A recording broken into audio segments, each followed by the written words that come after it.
અને મધ્ય ગુજરાત કરણી સેનાનો પ્રભારી માજી પ્રભારી છું અને ગુજરાત રાજ્યની સંકલન સમિતિમાં સભ્ય છું. આજની આ બેઠકનો હેતુ શું છે, કયા પ્રકારના નિર્ણયો લેવામાં આવશે અને કઈ રીતે અમલવારી કરવામાં આવશે?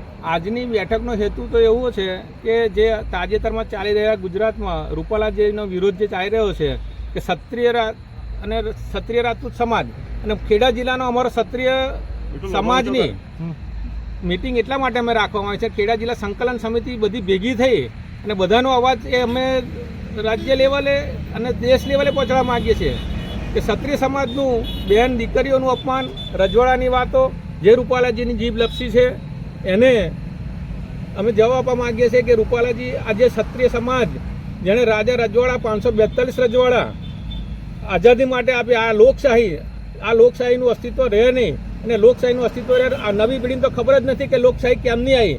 જે લોકોએ પોતાનું સર્વસ્વ આપી દીધું, 562 રજવાડા આપ્યા, 40,000 લાખ એકર જમીનો આપી દીધી, એની પર તો તમે બધા રાજ કરી રહ્યા છો. લોકશાહી છે, લોકશાહી થઈ એના ઉપર તો સીએમ પીએમ બધા બન્યા છે.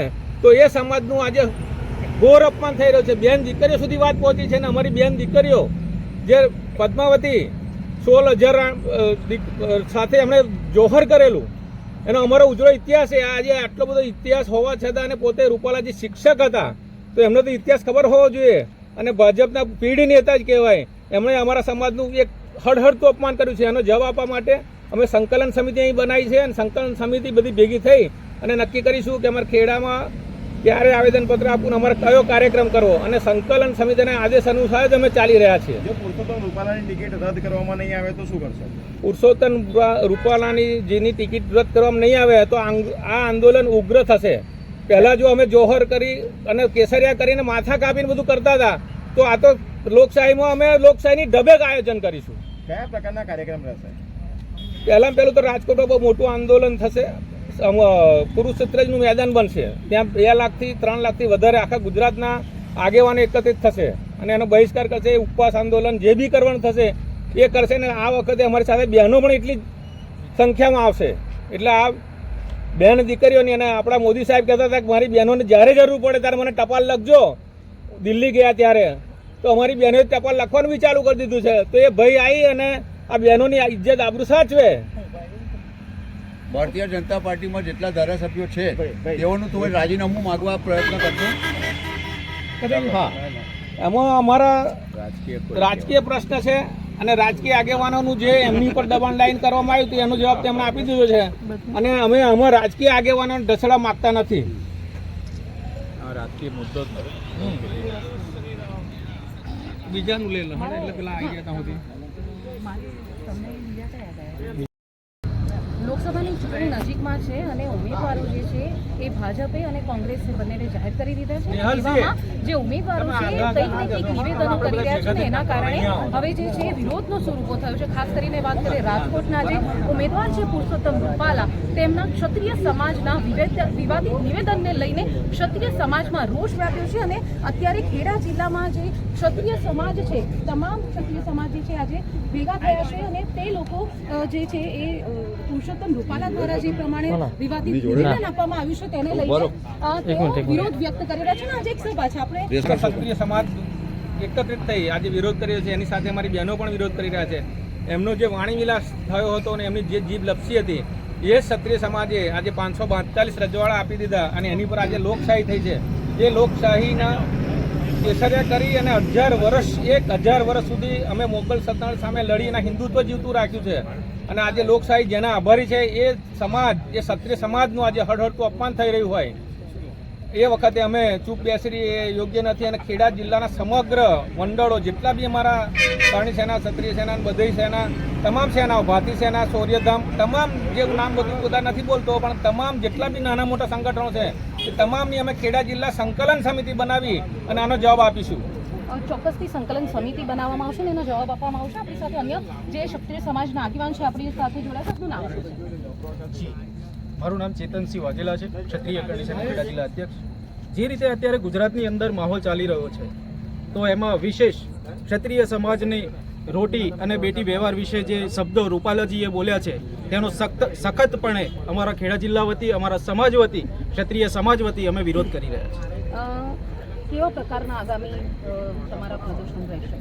જો આમાં રૂપાલાજીનું જે ફોર્મ ભર્યું છે ઇલેક્શનમાં તે જો પાછું ખેંચવામાં નહીં આવે તો વધારે ઉગ્ર આંદોલન બનવાની શક્યતા છે. ચોક્કસથી આંદોલન જે છે ઉગ્ર બનવાની શક્યતા છે. આપણી સાથે અન્ય જે છે આપણે એમની સાથે વાત કરીશું. શું નામ શું છે? શું કહેશો જે પ્રમાણે પુરુષોત્તમ રૂપાલાનો ઠેર ઠેર વિરોધ થઈ રહ્યો છે અને અહીંયા પણ અત્યારે એક બેઠકનું આયોજન કરવાનું છે. શા કારણે કરવાનું છે? શું હોય છે રૂપાલાજીની ટિકિટ રદ કરવામાં ભાજપના જેમને જો બધાનો આખા ગુજરાતમાંથી એક વિરોધ ચાલી રહ્યો એમણે જે પણ સ્ટેટમેન્ટ આપ્યું છે એનાનું લક્ષીના ભારતીય જનતા પાર્ટી કે કોઈ રાજકીય પક્ષ સાથે ક્ષત્રિય સમાજને કોઈ લેવા દેવા નથી. અમારો વિરોધ ફક્ત એક વ્યક્તિ પૂરતો એમના પૂરતું રહેશે. જે પ્રમાણે અત્યારે જે માહોલ થઈ રહ્યો છે વિરોધ દરેક જગ્યાએ શરૂ થઈ રહ્યો છે. જો પુરુષોત્તમ રૂપાલાની ભાજપ ટિકિટ પરત નથી ખેંચતી તો આગળના શું થશે? અત્યારે તો અમારી માંગણી એવી છે કે એની ટિકિટ પરત ખેંચે પણ જો એ પગલું નહીં ભરાય તો પછી આગળ સમાજ એકત્રિત થઈને જે પણ નિર્ણય લેશે એ પ્રમાણે આગળ કાર્ય કેવા કાર્યક્રમોનું કરવામાં આવશે? શું નામ છે? સૂર્યધામ જિલ્લા. હવે આગળના સમયમાં જ્યારે ક્ષત્રિય સમાજની આન બાન અને શાન અને એમની જે બેન દીકરીઓ ઉપર જે આંગળી ચીંધવામાં આવી છે રૂપાલાજી દ્વારા, હવે એમની જો ટિકિટ રદ ના થાય અને ટિકિટ જો ચાલુ રહેશે તો ઉગ્રમાં ઉગ્ર આંદોલન કરવામાં આવશે. કારણ કે ક્ષત્રિય સમાજનો ઇતિહાસ છે, જો ઇતિહાસમાં પરાક્રમને એમની ગાથાઓ કાઢી નાખ્યા ચોપડીમાંથી તો ફક્ત ને ફક્ત 2 પૂંઠા વધે છે. હવે એ ઇતિહાસ સામે આ રૂપાલાજીએ જીભ લપસી એમની અને એમને ઓંગળી ચીંધવાનું કામ કર્યું છે. એમને એમનો કમ્પ્લેટ જવાબ મળશે અમારી ભાષામાં. ચોક્કસથી પુરુષોત્તમ રૂપાલાએ માફી પણ માંગી છે. આપણે એક પ્રશ્ન કરી કે એમણે માફી માંગી છે અને છતાં પણ વિરોધનું શું જોવા મળી રહ્યું? શું કહેશો? હવે એમણે માફી તો માગી છે પણ એ સમાજની અંદર જ્યારે માફી માંગવા માટે જ્યારે સભા સંમેલન થયું હતું ત્યારે માત્ર ખાલી રાજકીય હતા. એની અંદર જો સામાજિક આગેવાનોને જો બોલાવવામાં આવ્યા હોત તો જરૂરથી એમને માફી આપવામાં આવી સમાજ. તો આગળ શું રહેશે તમારે? બસ હવે સમાજ જે ભેગો થઈને જે નિર્ણય લેશે એ અમે કરવા તૈયાર છીએ. જે પ્રમાણે તમે કહી રહ્યા છો કે સામાજિક આગેવાનોની સામે માફી માંગે તો ક્યાંક આ બધા જે સામાજિક આગેવાનો છે તેમની સામે પુરુષોત્તમ રૂપાલા જો માફી માંગે છે તો ક્ષત્રિય સમાજ નમતું રોકશે કે પછી બદલવાની જ માંગ છે? જો ક્ષત્રિય સમાજના ગુજરાતની અંદર ચાલતા તમામ સંગઠનો અને જે કંઈ સામાજિક આગેવાનો છે જો સૌને એકત્રિત કરી અને જો કમિટી બનાવી અને જો નિર્ણય લેશે અને રૂપાલાજી જો એમાં માફી માગશે તો અમારો સમાજ જો એમને માફ કરી દેશે તો અમને માન્ય છે.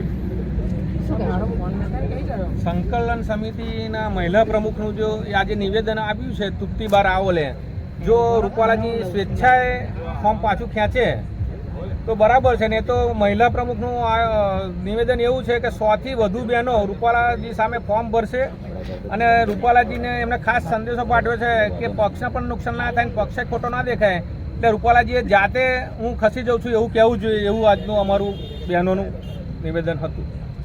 ચોક્કસથી જે પ્રમાણે ખેડા જિલ્લામાં જય ભવાની, જય ભવાની, જય ભવાની, જય ભવાની, જય રાજપૂતાના, જય રાજપૂતાના. બોલો પાથીજી મહારાજ કી જય. नहीं चलेगी तानाशाही, नहीं चलेगी, नहीं चलेगी, नहीं चलेगी तानाशाही, नहीं चलेगी. बीजेपी से बैर नहीं, रूपाला तेरी खैर नहीं, बीजेपी से बैर नहीं, रूपाला तेरी खैर नहीं, नहीं चलेगी, नहीं चलेगी तानाशाही, नहीं चलेगी. નમસ્કાર મિત્રો, હું છું સંજય સોડાના. અવારનવાર તમે ક્યાંક ને ક્યાંક જે સોશિયલ મીડિયા ઉપર જોયું કે આપણા ક્ષત્રિય સમાજ વિશે જે રૂપાલાએ જે આવેદન એમના જે શબ્દો બોલ્યા છે જે ના બોલવાનું બોલવું જોઈએ એના માટે આજે નડિયાદ આડીનાર ક્ષત્રિય સમાજનો આજે સંગઠન થયું છે. ક્ષત્રિય સમાજ વિશે કઈ રીતે નિર્ણય લેવાશે, કઈ રીતનું શું થશે, હજુ બેઠક ચર્ચા થશે ને એના પછી એની આગળની કાર્યવાહી તમામ ચાલુ રહેશે. વિડીયોમાં બન્યા રહો. જય હિન્દ, જય ભારત.